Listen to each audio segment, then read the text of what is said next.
তো ভিউয়ার্স এখানে যে কোনো অ্যালফাবেটের যে অপোজিট ওয়ার্ডগুলো হয় সেই অপোজিট ওয়ার্ডগুলো এখানে আমরা নিয়ে এসেছি। সেই অপোজিট ওয়ার্ডগুলো কীভাবে আমরা তাড়াতাড়ি করে মনে রাখতে পারবে সেই বিষয়গুলো নিয়ে আজকে আলোচনা করব। তো অবশ্যই পুরো ভিডিওটা। প্রথমে এখানে অপোজিট ওয়ার্ড বলেছে এ টু জেড। তো অপোজিট ওয়ার্ডের উল্টোটা হয় এ ইকুয়াল টু জেড, এর অপোজিট হয় জেড।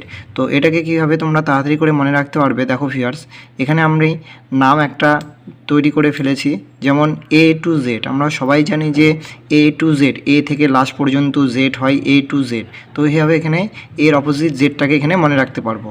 তারপর এখানে আসে বি ওয়াই, বির অপোজিট ওয়াই হয়। এটাকে তোমরা কীভাবে মনে রাখবে, যেমন আমরা সবাই জানি যে বয়, ছেলের ইংরেজি কি বয়। তাহলে এখানে আমরা যদি বয়ের বিটাকে যদি আমরা ধরি আর এখানে ওয়াইয়ের শেষের ওয়াইটাকে যদি ধরি, তাহলে এখানে আমরা মনে রাখতে পারবো যে বি এর অপোজিট এখানে ওয়াই হবে। সেম একই রকম 3 নম্বরে এখানে আসে, দেখো ভিউয়ার্স সি এর অপোজিট এক্স। সি এর অপোজিট এক্সটাকে তোমরা কীভাবে মনে রাখবে, সবাই জানো যে 6, এই 6 ওয়ার্ডটা সবাই জানো।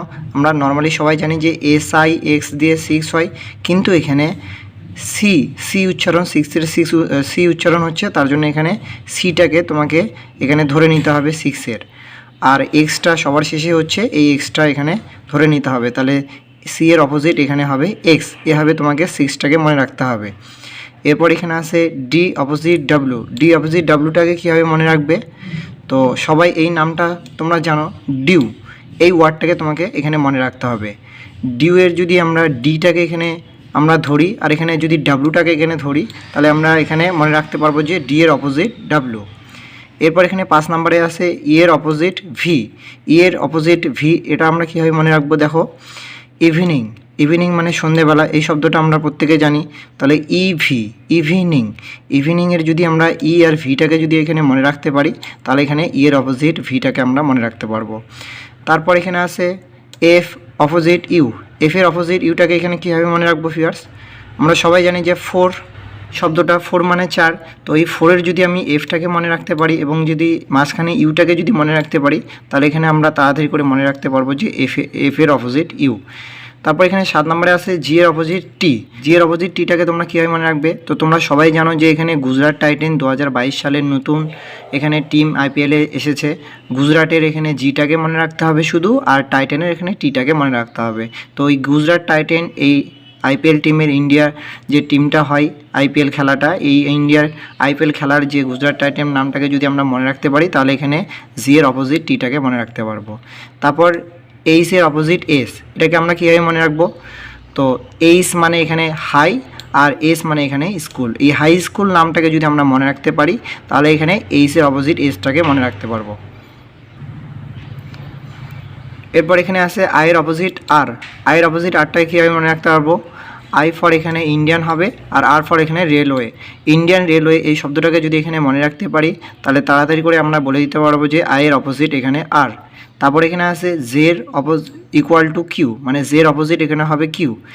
এই জে কিউ এই দুটোকে যদি এখানে মনে রাখতে হয়, তাহলে এখানে তোমাকে জঙ্গল, জে ফর এখানে জঙ্গল মনে রাখতে হবে, কিউ ফর এখানে কুইন। তো জে ফর জঙ্গল, কিউ ফর কুইন, এভাবে তোমাকে জে এর অপোজিট কিউটাকে মনে রাখতে হবে। জঙ্গল কুইন শব্দটা তোমরা মনে রাখবে, তাহলে তাড়াতাড়ি করে এখানে জে এর অপোজিট কিউটাকে বের করে নিতে পারবে। তারপর এখানে কে এর অপোজিট পি। কে এর অপোজিট পিটাকে তোমরা কীভাবে মনে রাখবে, তো তোমরা সবাই জানো এখানে কেপির ফর্ম ফিল আপ ছাড়ে কলকাতা পুলিশ, যেটা শর্ট নাম কেপি। কেপি মনে রাখতে পারো, অথবা যদি কেপি তোমরা ভুলে যাও, তাহলে কলকাতা পুলিশ। কলকাতার কেটাকে নিতে হবে, পুলিশের পিটাকে নিলেই এখানে কলকাতা পুলিশ মানে কেপির পুরো নাম, এই অপোজিটটা চলে আসবে। এরপর এখানে আছে এল অপোজিট ও।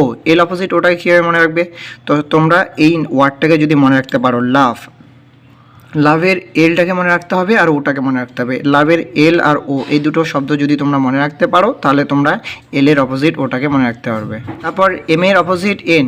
এম এর অপোজিট এনটাকে কীভাবে মনে রাখবে, ম্যান। এই ম্যান শব্দটা যদি এখানে মনে রাখতে পারো, তাহলে এখানে এম এর অপোজিট এনটাকে তোমরা মনে রাখতে পারবে।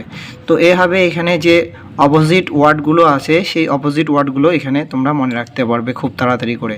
আমি যে এরকম করে সেট করেছি, তোমরা এর থেকেও যদি ভালো করে মনে রাখতে পারো, তাহলে সেই ওয়ার্ডগুলো এখানে তোমরা রেডি করবে, রেডি করে এই ওয়ার্ডগুলো মনে রাখার চেষ্টা করবে।